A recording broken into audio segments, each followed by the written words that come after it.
Welcome back to the New Indian Express's ThinkEdu Conclave 2021. As we step into a new normal, we talk about the lessons we need for this new world.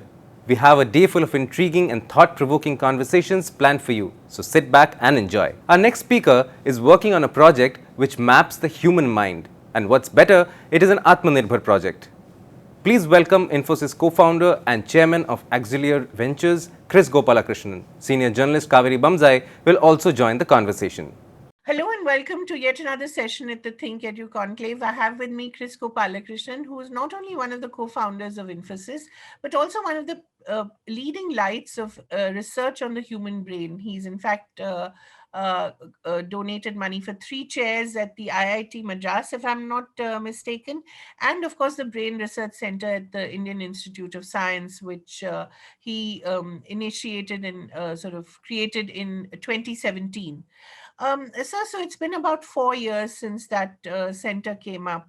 And the focus, if I'm not mistaken, was on aging and to understand how the human brain ages. What have the learnings been so far?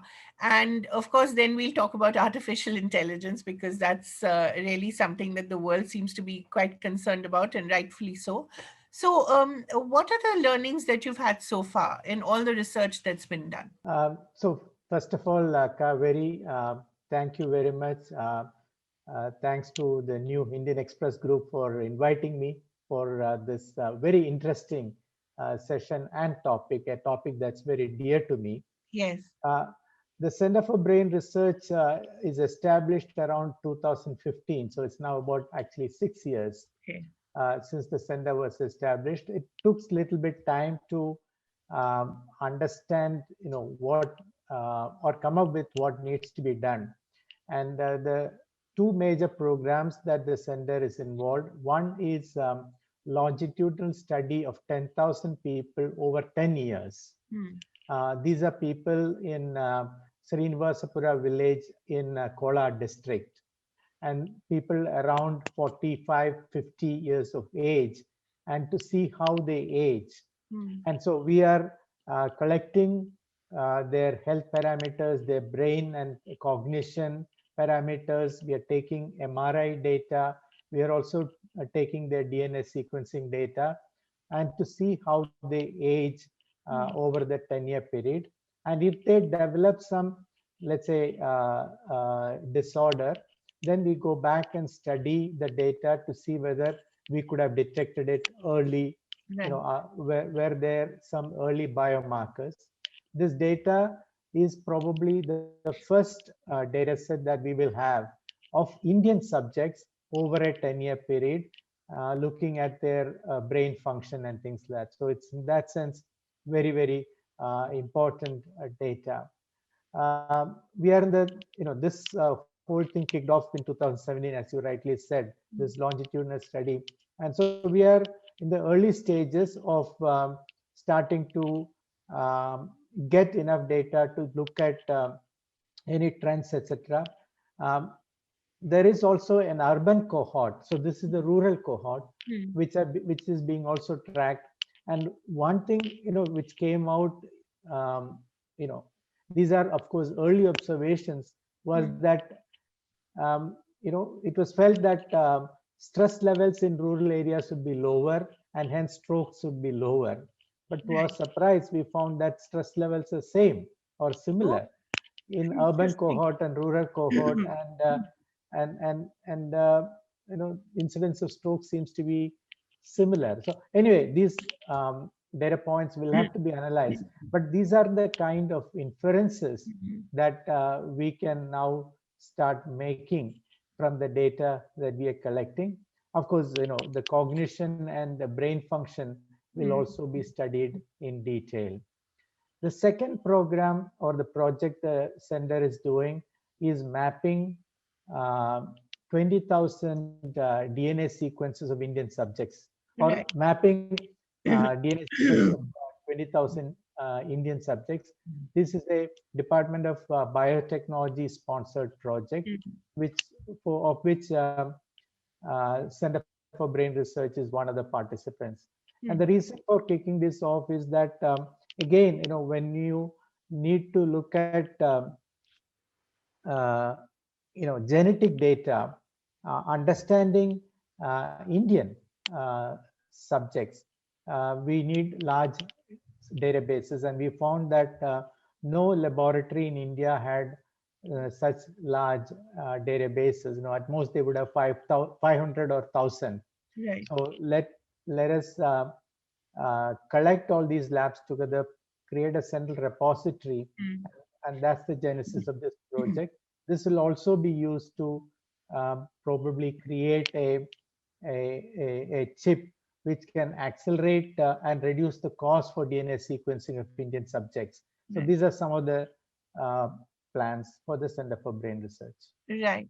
So there's quite a bit of concern about the kind of information, the kind of data that the big four, the GAFA as they're called, have about the world, and especially India. We're big users of whether it's WhatsApp or Facebook, perhaps their biggest market. So is there a concern? That concern, is that valid?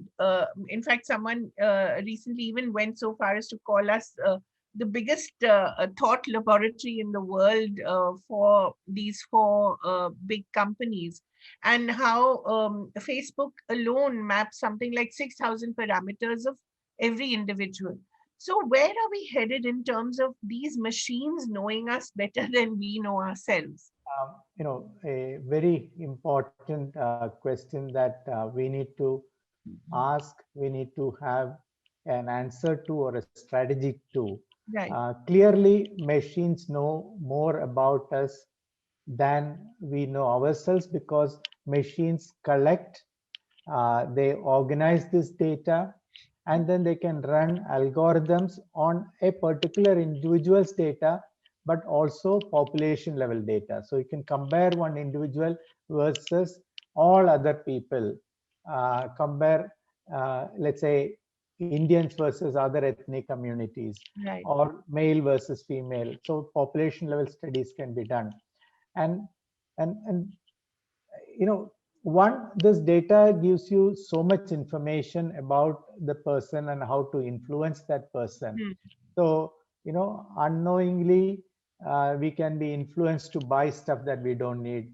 Unknowingly we can be influenced to vote in a particular way, or think in a particular Yeah. way. It can influence us without us even realizing that we are getting influenced and things like that. And What is that's called the, brain hacking these days. yeah, in some sense, so Yeah. that's the the the dangerous part of having so much data and things like that. And the business model that drives this, which is seemingly um, free services, right? Yes. Right, so they induce you to use these services and provide this data by saying that the service is free. You can connect with your friends, you can Right. connect with your relatives, communicate with them. So we need to now think this through. I don't think it's unique to India. This is a Yeah. problem now the entire world is facing. And and the concentration of this data with just few companies is where the challenge and the problems are. And the world is only just trying to figure out how to combat this. The concentration of power is huge. Right. So, just as Infosys was the leader in the IT revolution of the 90s, and then, of course, in the 2000s, it really took off. Is there no is there no one out there, because you deal with so many young startups as well? Is there no one out there? Is there no idea out there that can become the next big Facebook, but for India? And where we can sort of compete with these four big companies, but on our own terms. And what would these terms be? There is also the concern that this artificial intelligence, because it's based on Western models, is perhaps skewed towards what is called Western values. Is that something that's also a concern? And can we in India create our own Facebook, our own Googles, our own really big behemoths which collect data, if data is the new oil, which it is. So there are so many questions in what I know, sorry. you have asked. First of all, the information technology industry itself is very, very varied. Yeah, You have the hardware providers, right. you have the software like the operating systems, you have the horizontal applications like the search application or the social networking application. You have vertical applications like the ERPs that run the banks or run the retail industry, etc. And then you have the services companies. Now, what India has done very well is in the services industry, we are the world leaders. If you look at the top 10 companies in the world, 5 are Indian. They're still 5 are still Indian. In the vertical Which is the applications, topmost company in the services sector globally, sir? depending on the market cap on a particular day, it could be Tara Consulting Services, Okay, right? right. They're right at the top. There are one or two. Accenture Right. is there. TCS is there. So that's an area we are dominating, and I believe that we will continue to dominate because we have a base today. We have a professional base which understands how multinationals work and how global companies work, and we have the services ethos in India, the culture in India.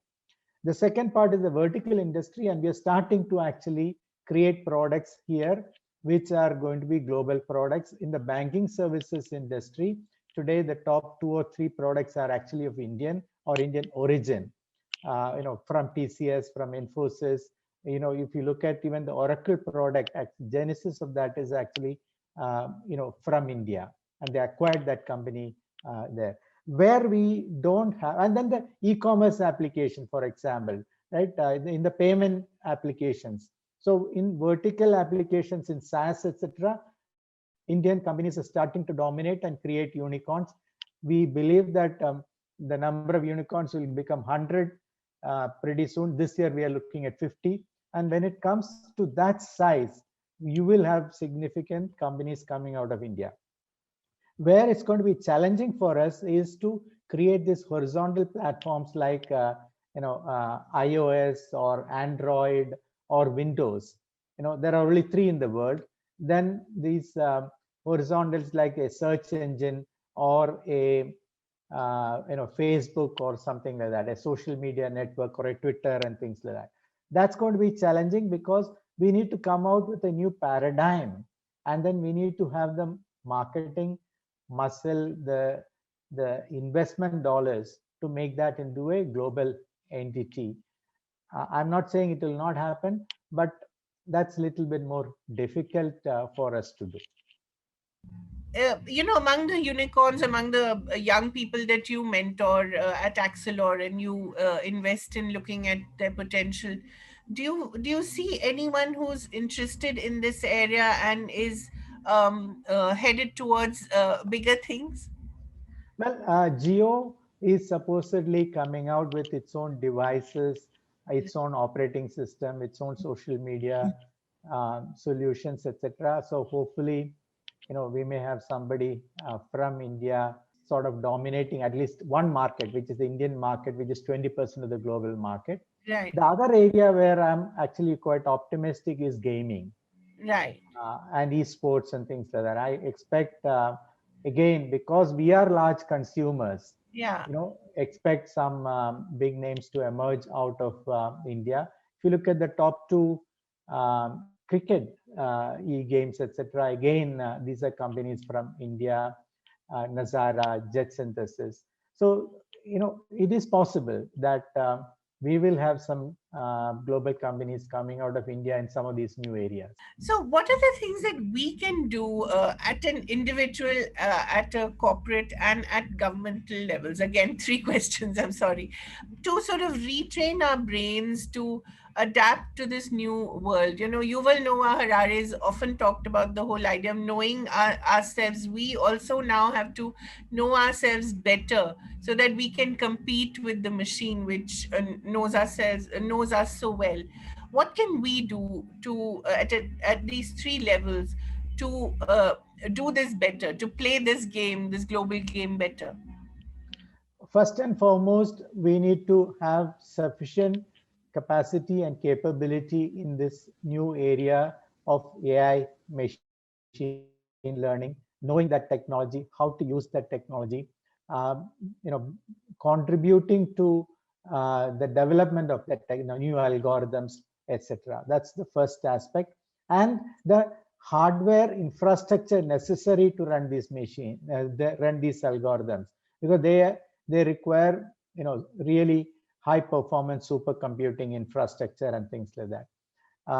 So that's the first aspect of it, and we are starting to invest in that. We are, as a nation, talking about the need to uh, create capacity and capability in AI, including research, so that we can come out with new algorithms and things like that. The second part of this is data, right? Now, data, we definitely generate huge amount of data, but who owns that data? I believe the ownership is clearly, ours, because the data belongs to us, but it is not stored by Indian entities. It is actually collected and stored by uh, entities outside the country, and we need to figure out how this data is available for our researchers, our startups to play around with and come up with new solutions and things like that. The government is looking at policy around data, looking at localization requirements. So even if it's collected by a foreign entity, it's made available locally. Government is, our own committee has recommended that, the non-personal data committee has recommended that this data must be available for research as well as for innovation, should be shared for innovation, etc. And the third aspect is both capital and human resources. So we need to train enough number of people in these new areas, create an excitement in getting into these areas, and the capital required to invest. See, sometimes we forget that the capital is anyway coming, so why do we worry? But what happens is, if that capital is foreign capital, these entities, these unicorns, become actually foreign companies. Ownership becomes foreign. So domestic capital, Indian capital, must actually come forward to own these entities and invest in these companies and keep the ownership Indian. I believe so. Are you hopeful of that, sir? Well, I'm very, very optimistic and hopeful about these things, because see, we have seen significant changes, right, in India. Where did a Flipkart come? Of course, Yeah. today it's owned by Mm. Walmart, but where did it come from? Right, India only. Right. We're talking about 100 unicorns, right? So I'm very optimistic about these things, but this is only the beginning, and we need to um, create a positive virtuous cycle. What I mean by this is, you create new knowledge, you create innovative companies, you make them, scale them up and become very large, create wealth, and that wealth then gets invested back into research, creating new companies, and you create a positive virtuous cycle. This is how the Silicon Valley works, the capitalism works, etc. We need to unleash that engine in India, and this can only be done as an ecosystem. So we started with the brain, right? Brain sciences, I believe, is the most exciting area today, or one of the most exciting areas today. The whole fourth industrial revolution Yeah. is called the intelligence revolution, Yeah. and it involves all these technologies. So we need to create a positive virtuous cycle in India today of uh, research, innovation, entrepreneurship and startups, wealth creation, such that that wealth creation gets invested back. We need to excite and motivate our youth to actually focus on some of these areas, ask these questions about what are the advances in brain sciences, and how can we leverage these to solve new problems or solve problems in new ways, and then create this positive virtuous cycle. Right. So, linked to this is the new education policy that the government has come up with. Have you had a chance to look at it and see whether it is headed towards this direction? It is, they're talking about problem solving skills. They're talking about creativity. They're talking about multidisciplinary studies and things like that. You can take different subjects and accumulate enough credits. They're talking about transferable credits. They're talking about getting in and getting out of the educational system at different points, etc. All these, I believe, are important changes that we want to bring about, so that you create the right skills, which is about problem solving, creativity, and things like that, research, and you also give the flexibility for students to take on things that interest them, Right. and with different options and things like that. Right. Where are we to in the study of brain sciences at a lower level, at the level of undergraduate studies or postgraduate studies? Where are we at that level? Uh, so this is a growing field in India. We don't Right. have enough capacity, Right. and we need to, we need to attract more people. We need to invest more in research. We need to grow this field in India, and the field is actually very, very vast. Yeah. All the way from the hardware, understanding the human brain as an organ, understanding the for example, the neurological disorders, and we didn't talk about that, and that itself is a huge field.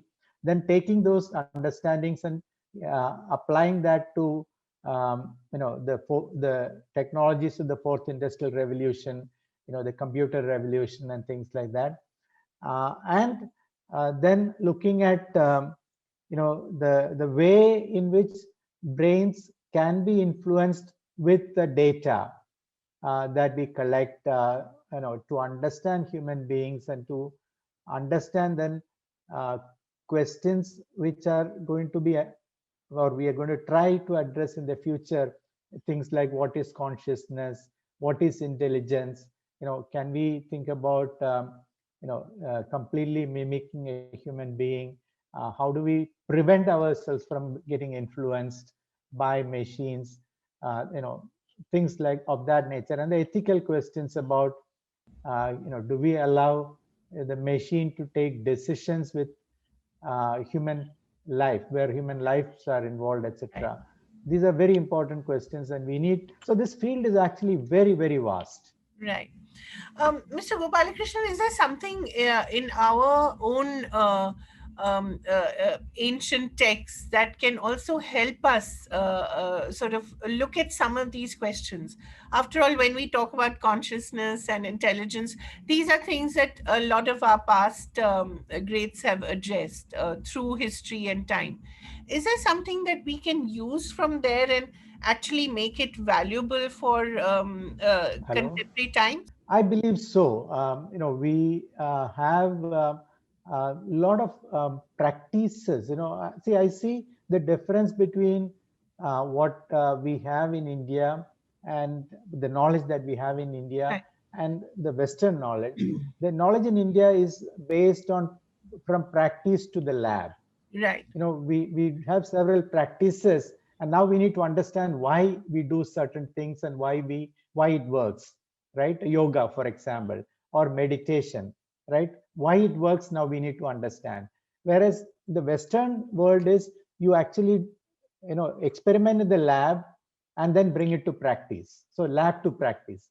So we have a lot of ancient knowledge. We know that many of those work, and and and and and, and I think the beauty of yoga and meditation is that it allows us to control the mind. There is nothing in the Western science that allowed people to control the brain other than medicine. Whereas here, we train ourselves to control our brain. So there are things that we need to take from our ancient knowledge and modernize it and bring to the lab so that we can understand why it works. That's one aspect. Now, Right. the second aspect is the philosophical aspect. Yeah. See, Western civilization or Western knowledge systems are all about the individual being the paramount, Right. right? Whereas in the Eastern philosophy, we think society comes first, Right. the group comes first, and the individual is subservient to the society. And Right. so peace, harmony are more important than sometimes individual freedom. Right. So, the understanding of both these, the differences, what is good about each of these, and marrying these two, I think will also be very, very important to think about the future. And a lot of the issues related to what we talked about, these companies having so much data about us and knowing a lot of things about us, they actually talk about individual freedom is very important. We Yeah. say, no, the harmonious society is also equally important, or maybe sometimes more important. Right. And this, I think, will have these debates will have to continue. Absolutely. But I mean, let's start those properly. I think that's what we need to do. We need to seriously engage and inform ourselves too.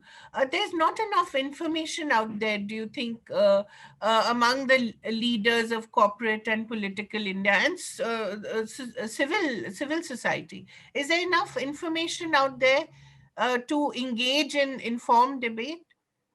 See, there is actually, it's just that not many people are engaged in this. Right. We are only starting to invest in research, right? Right. As businesses, as philanthropists, government has been investing in research, and government is a primary investor in research. Right. We need to now have industry and philanthropists invest in research, and I'm trying to encourage them to do that.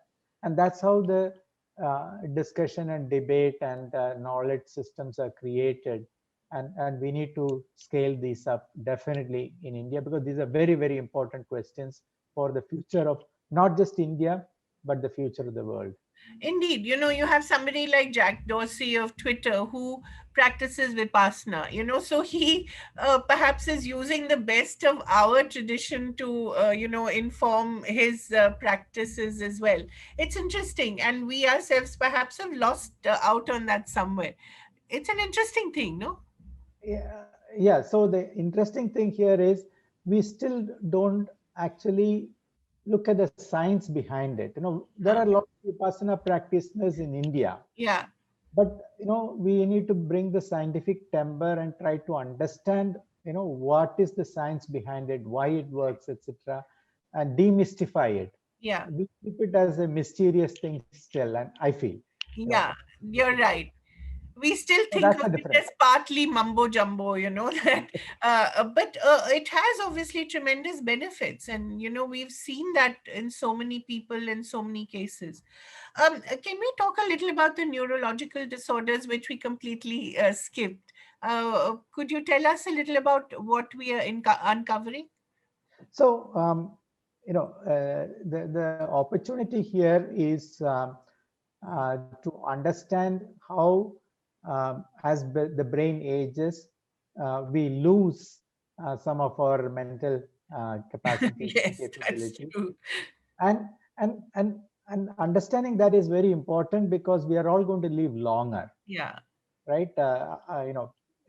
If you look at the data, it shows that average uh, longevity is increasing, and Right.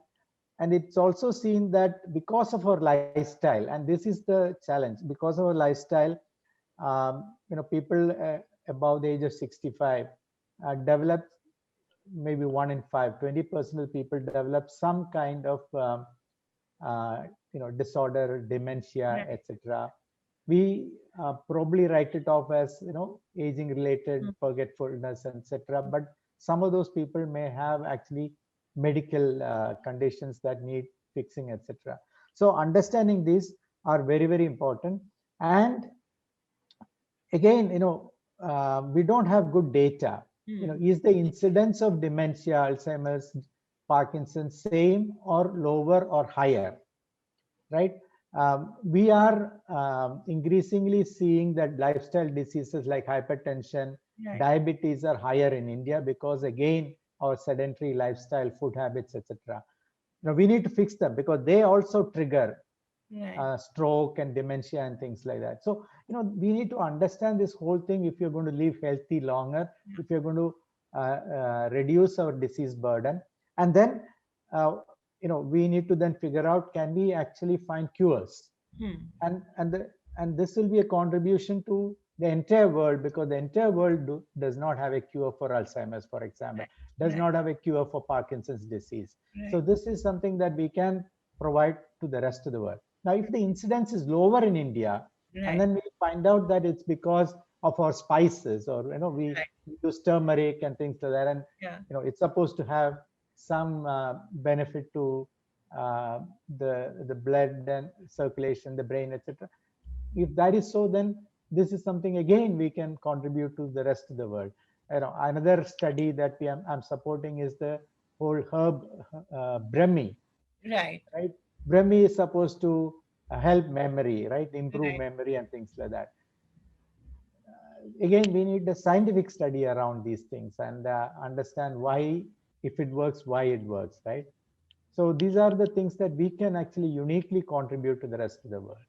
So there'll be many more turmeric lattes in in America, I think. Yes, exactly. People are lapping it up, and Yeah. but the science behind it, if it Yeah. works, why it works, should also be understood. Right. As our brain ages, of course, we lose certain things. What do we gain as our brain ages? Because sometimes you become smarter, don't you?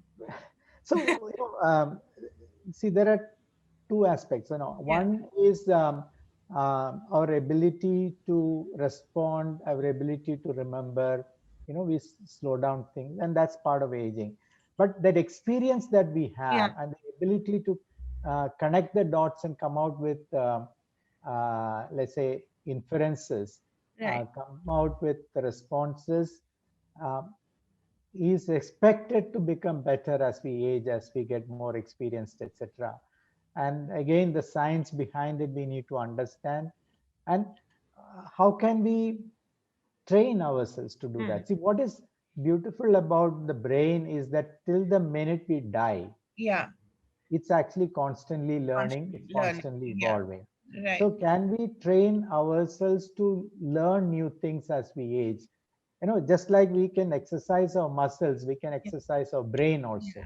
Yeah. Train to learn new things, learn new languages, new capabilities, and things like that.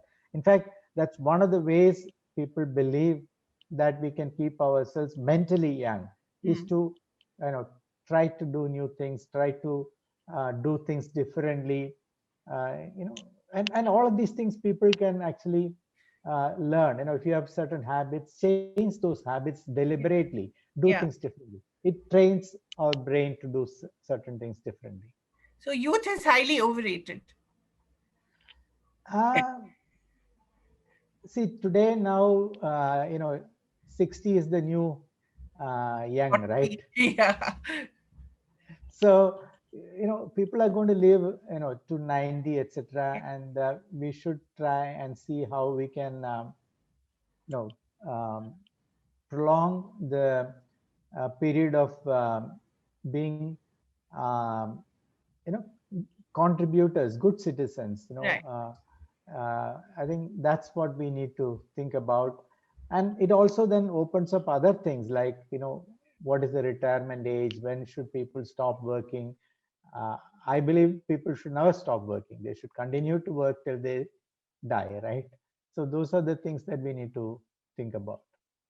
So I wanted to ask you a personal question. What do you do to keep yourself mentally young? Because you're involved in so many things, you meet so many young people, you're investing in the brain. What are the things that you do as a daily practice or as something that you've retrained your brain for to keep yourself going? First is physically fit. I Yeah. think you can be mentally fit only if you're physically fit, I believe. Right. It's part of being meant. So I do exercises every day now. Morning exercise and evening I try to go out for a walk. What do you do, sir? Do you do yoga or do you do, It's a do you go to mix the gym? actually. Okay. No, I don't go to the gym. I do it at home. So I do some yoga, some aerobics, and Right. sometimes I do elliptical. Okay. So it's a combination of all these things. And the evening we just go out for walk. It's a partly a relaxation also. Right. Go to Right. the park and walk and things there. And the second is, you need to interact with people. You need to learn new things. So I read for about an hour every day, Right. different subjects. Sometimes it's novels, sometimes it's you know uh, uh, some science subjects or history. So keep reading stuff and things like that, and interacting with people, because people interactions are very important. From a you know you have knowledge, but how can you um, convey that knowledge so that somebody else can understand? Yes. It requires you to put that in a certain structure. Hmm. That itself, I believe, reorganizes your thinking, reorganizes your brain, Right. and then new insights may come out of that. And a lot of the things that I've now starting to understand better, I'm only starting to understand better, has happened in the last 5 6 years. Even computer science, now I understand better because of my trying to understand the brain, etc. Right. What have you read recently which you really enjoyed and which you would really recommend to us? Because I know that you're very generous in your recommendations. You're always sharing what you've just read or just heard. And that's really wonderful because it gives the rest of the world, way forward. What have you just read which you really enjoyed? So, I recommend Yuval Harari's books, The Yeah. Sapiens and Right. Homo Deus. That gives you a glimpse of what happened and what is Right. possibly going to happen. Right. That I recommend. He Uh, also studies Vipassana. So interesting. He also practices Vipassana. no, I find that more and more people who um, you know are thoughtful, think Yeah. about these things, are looking at meditation, etc., because they understand that's how you make the brain more active and more Mhm. powerful, Right. right? It allows you to, I think, restructure your thoughts and things like that. Right. Then I read stuff on genetics and gene and things like that. There are multiple books in these areas. I'm the third aspect I'm reading is about AI, machine learning. The latest, it's not a book, it's the massive report the US has come out with. Okay. Just released, it's about 750 pages. It's a Oof. government report on what US needs to do in uh, AI, machine learning, the fourth industrial revolution, the Right. new technologies that are emerging to retain their leadership position. It's a Right. fantastic document. I just started reading it, and I recommend you. I'm trying to think about how can I give you a pointer to that. Actually, it's about 750 pages. It's a national security committee that has been created, Okay. Right. and the report was just in February released. Okay. So I'm sure if I look it up, I'll find it. So just one last question before going. We talk so much about the India-China rivalry. The real rivalry is also in AI. China is far ahead of us, isn't it? How did they manage to do that in the last 10 years and we sort of, lost the plot somewhere? So they had a strategy around AI machine learning 10 years back. We are starting to build a strategy. So we are Right. kind of, behind in that. Even the US has admitted, and if you look Yeah. at this report is all about how US can regain that. Right. And the way you can regain is investing in research, investing in people, investing in entrepreneurship and startups, because these are the companies that create the products and the services, Right. and government working together with industry and academia to develop and execute this strategy. It can be done. I strongly believe that it can be done and it must be done. we're starting to do that. We need to um, be at it, and we need to take the time and the effort and the resources required to make that indeed happen. I am confident about our people, right? So what we now need is the systemic response and the resources that are required and the focus that's required. Right. Then we can do it.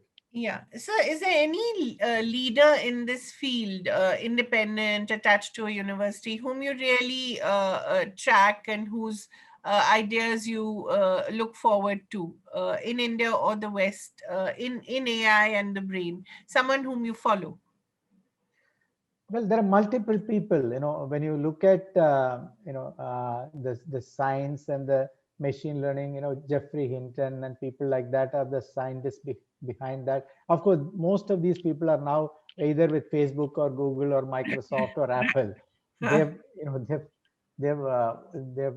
recruited all these people. Then you look at reports such as this.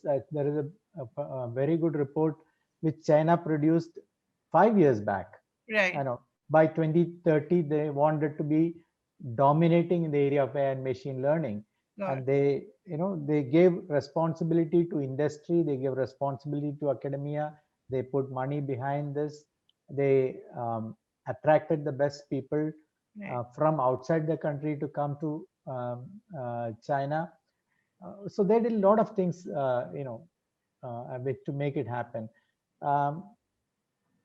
It just requires us to I think we need to focus on this. See, just like we're focusing on space, right, and we are a leader in space, right?